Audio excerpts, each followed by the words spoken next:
Hi guys, I'm back. So you might have been asking yourself, why was I so quiet for the last 2 months? So a lot of things happened, and I'm really happy to be back.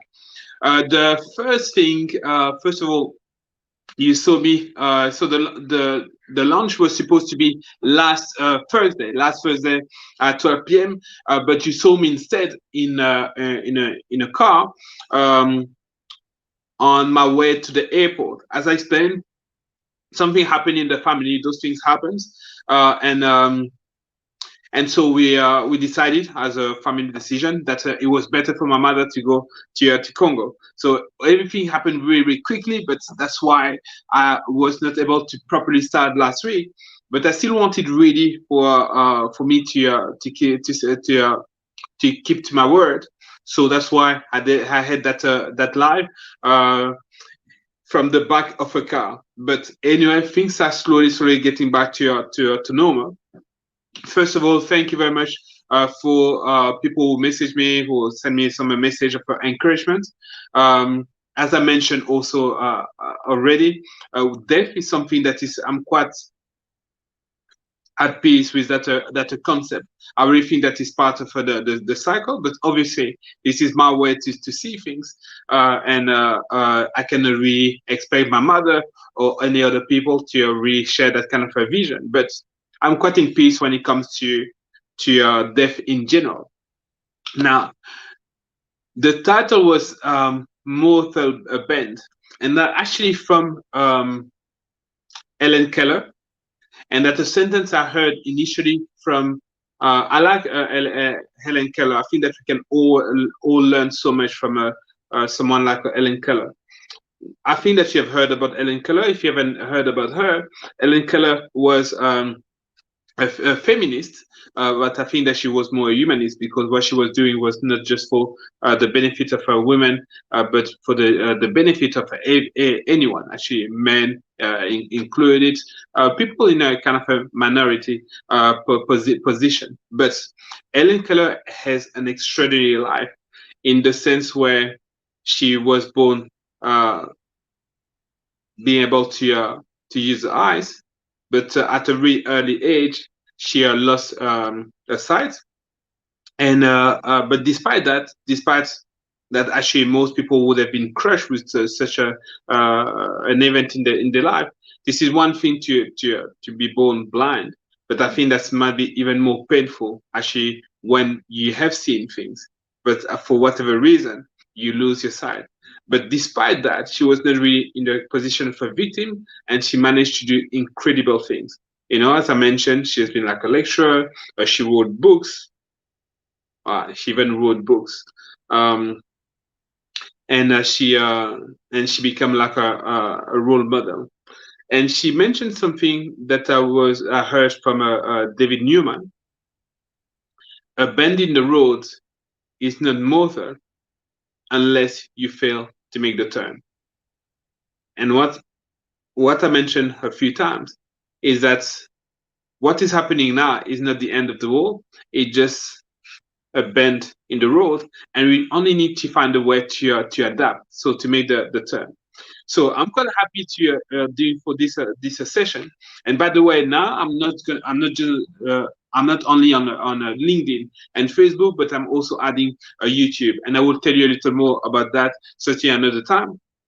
Yeah, even if you didn't see me, I was doing quite a lot of work in the background. And one of the elements I'm also adding now is going to be a YouTube channel. So if you are happy with the information that I share, I will be really grateful to you to also support me via YouTube. Now on YouTube, that's going to be a little particular. So let's talk about some of the shift that I made. So as I mentioned, it is a difficult time for everyone. Everyone has been affected. No one knows exactly what is happening and what's going to happen. So once again, one of the principles that I really try to use in my own life is really, the serenity prayer. God give me the serenity to accept the thing I cannot change, the courage to things to change the things I can, and the wisdom to know the difference. So I really try to work on what I can control. So there's a few things that is happening to me in the last 2 3 months. The first one I would say is that initially, for with me, I've always made like a kind of separation between my personal life and then my public life. So on a personal level, I'm really, if people know me, I'm really kind of a reserved introvert, really into my own personal development, into learning. I love to read, and I really try to do to become the best version of myself. This is what I try to do on a really personal level, and that's the main thing for me, to become the best version of myself. On a public level, that's a little different. On a public level, I'm more into, okay, what can I do to progress professionally? So I work like a lot of ethic, but that's really just for my, I would say, my professional life. So that's why I had different activities, my career, not so much, but I started as a lawyer, and really with the idea to have like an impact as a lawyer. I was a little disappointed. I went into online education at a point where online education was not a thing. Online was not even the thing, and online education was certainly not the buzzword, and it was 15 years ago. So and there also it was really about having like an impact, progressing professionally. And then I moved to a software company, Mind Body, with the idea to focus on sales. And then when I started the company Arena Magna, the idea was obviously I had contact with a company, so it was quite logical for me to work with a company, with the company's enterprises, and obviously to focus on generating income. What happened during the COVID was really important for me, because at that moment I decided, okay, it was a time for me to make a choice. Did I wanted to carry on working, and with that separation between with my personal life and with personal development, being the best person I could be, dreaming about like a better world. Did I want to have that separation between my personal life and then my public life? Working and focusing on generating income, and the easy choice that would be like a bigger company.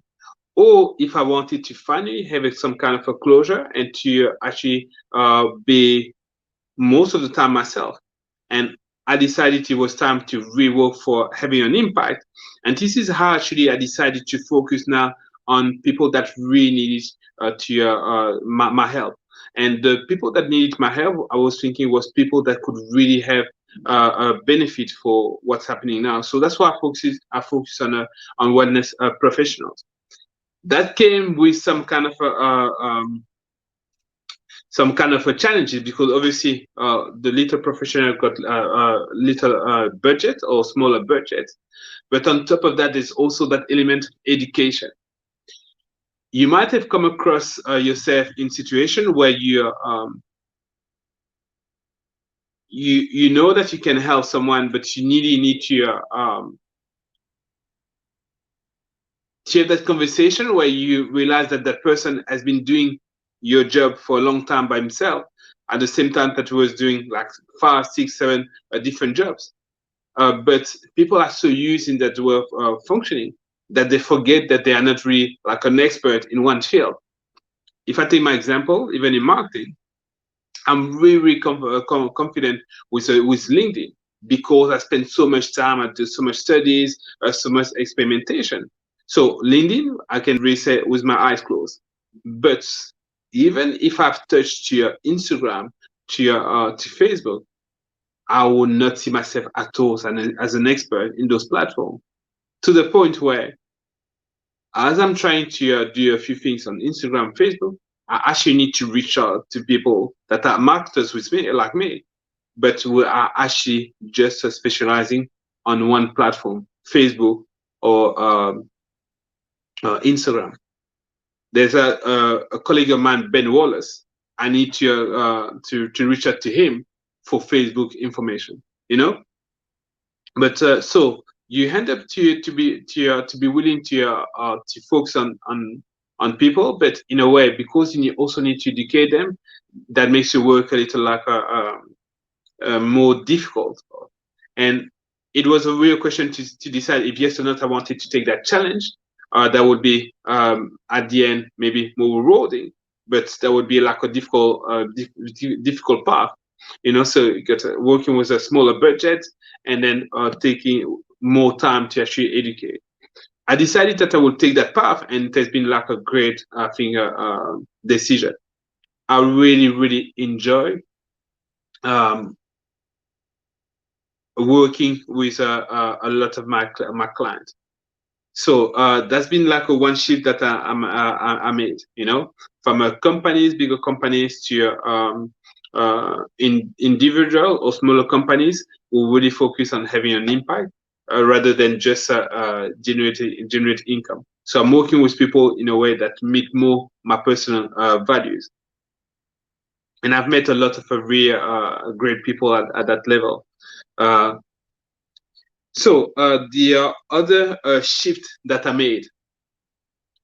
So as I mentioned, that was the second shift. So as I mentioned, initially it was really marketing, and in marketing, if you know a little about the marketing, and if you don't know it, that's really important. What I'm going to share with you here is that people see marketing as a kind of okay, I don't know, silver lining or like the silver bullet. But marketing in itself is really powerful. But you really need to understand that there's like a different element to marketing. One element is really the traffic. So how can you get more exposure? So you got more people to get to know you and your services. And I really say you and your services because it is really the era of personal branding. So your product, your service can be as great as you want. You really need for people to connect with you on a personal level. So that's why I say you and your service or your product. So that's one element, the traffic. The second element that is really important is the conversion. That's not because you got a lot of people that get to know you that it means that those people are going to become clients. And that's sometimes, often actually, an issue that companies, business owner don't especially realize. They just think they've got an issue with the traffic. That's not always the case. Sometimes, and more often than not, especially.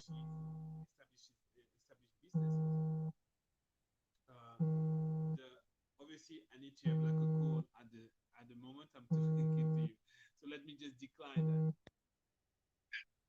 So, so the issue can be like the conversion from interest to to to paying clients, and people need to understand that those are two different issues. You saw that in a different way, and then after that, there's like a third part that people also neglect is the retention. People spend so much time, so much energy to try to get all the time new clients, and then they got a new client, they serve them, they forget about them, they neglect them a little, they lose those clients, and they need to start the all the effort over and over. So initially, obviously, for me, that was really working on that strategy, traffic conversion retention. And then for my own business, actually, I started to utilize LinkedIn much more to the time to the point where I would definitely spend hours and hours on LinkedIn because I can be a little of a nerd. Uh, I guess a lot of introverts will recognize themselves in that kind of approach to the skill. I will, without realizing, developing really, really uh, uh, high level of understanding of that platform, LinkedIn. That is for me the best platform ever. And if you've been in contact with me, that actually initially my first business, proper business, side business actually was utilizing Facebook. So I was quite comfortable with Facebook. And if I compare those two platforms, I will say one thing: there's no comparison between the result that you can have with a LinkedIn compared to the result that you can have with a Facebook. With Facebook, you're going to be able to have some kind of a follow up. But first of all, you will need to pay, and that might not be all the time the your ideal client, your ideal target. You won't have that issue with the Facebook. So Facebook is really great because you can grow in a way organically. You can really reach out to more people, but those people are better qualified than on LinkedIn and on Facebook. And to make things even better, most of the time you don't really need like a budget or a big budget on LinkedIn. Saying that if you decided to use a LinkedIn ad, you need to be ready to invest a little more, but the results are going to be even greater, I would say. Okay, so the point is that I went from the overall marketing and sales strategy to realize that actually I specialize in one element, one particular element of marketing, and it's LinkedIn. And I didn't especially realize that until one of my mentors uh, told me, "Do you know what? You are an expert on LinkedIn." And I was, yeah, that's true, actually. Um, you got experts, LinkedIn experts, coming to you and asking you some information, asking you how do you manage to have LinkedIn Live so quickly? How do you do that thing? Okay. And I'm like, and never it occurred to me that actually I could actually consider myself as an expert. Uh, but I also have to say that my mentors, in a way, are all really humble people, and they're always talking about serving. So in a way, and that's also I think my nature, but every single time I got a conversation with them, they remind me that without telling me, but I'm like, okay, those people are just about serving, serving, serving, serving. So they never call themselves even expert in a way. Uh, so yes, and then that really gave me that kind of a confidence or realization that yes, I could also help people with the LinkedIn. So that's another shift. The shift now was like, okay, how can you help more people with the LinkedIn? So I decided for the marketing strategy in general to really focus just on the wellness professional. Those are people that are really want to help to be more successful. Uh, but things like LinkedIn is something that actually I could really help more people to do. So I actually started a LinkedIn beta program, and I will share some of the testimonials, but I really confirm me that not only LinkedIn is such a great platform that I know it quite well, but I'm also able in a way to deliver a kind of a training. And the comment was really, really great, really great. So if you're interested in that, please send me a message and I will give you a little more information about the next training. The last thing that I did in the last few months is that I was approached by a company called Fidelon, and I was able really to help them in a in projects of raising funds, but also reorganizing their company. And once again, what is really beautiful for me is that all those shifts uh, have been done in such a way that I feel myself a little more in tune with myself. For example, with a Fidelon, that's a company in fashion. If you know me, you will see that I'm not really into fashion. I'm really, I'm really into simple. That's a fashion is not really. You will not describe myself as a kind of a fashion victim. Um, but so that company contacted me, and once again I decided to get involved because that company was really into having like an impact, and I can see myself actually uh, having more balance between my personal and my public life, where it's really every time about having like a balance. So I think that's what I wanted to share with you today. Really the importance of making those shifts, you know, and as long as you're able to make those shifts, especially if the shift that you make help you to be completely in tune with yourself, I think there's no situation that we should be really scared about. So that was for me. That was me for today. Now, what's gonna happen in the future? So I've got a few projects.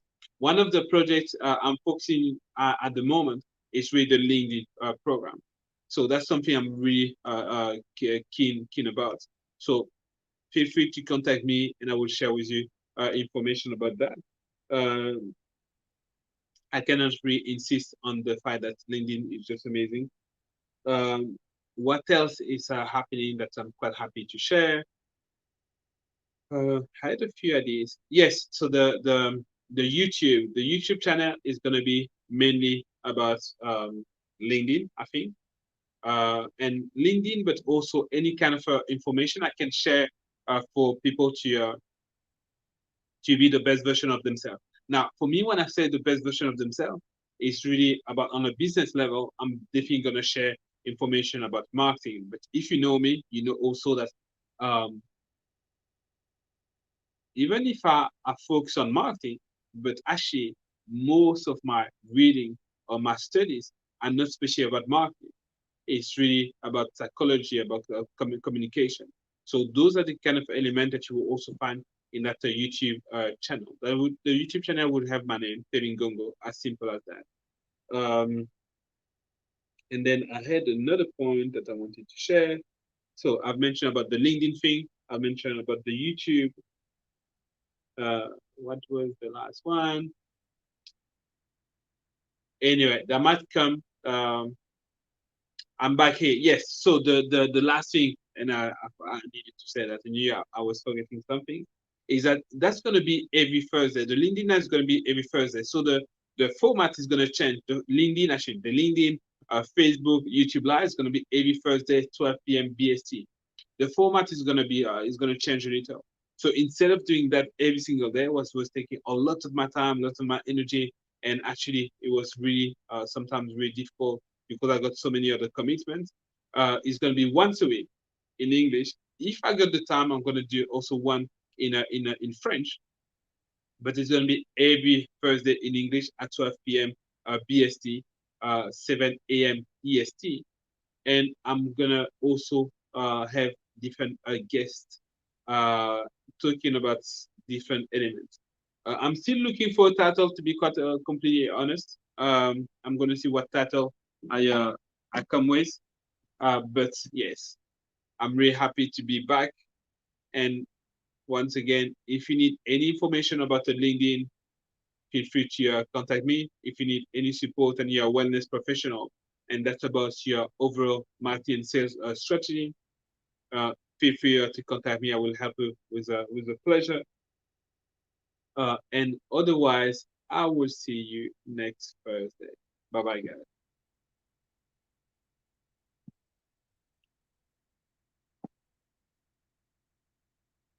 And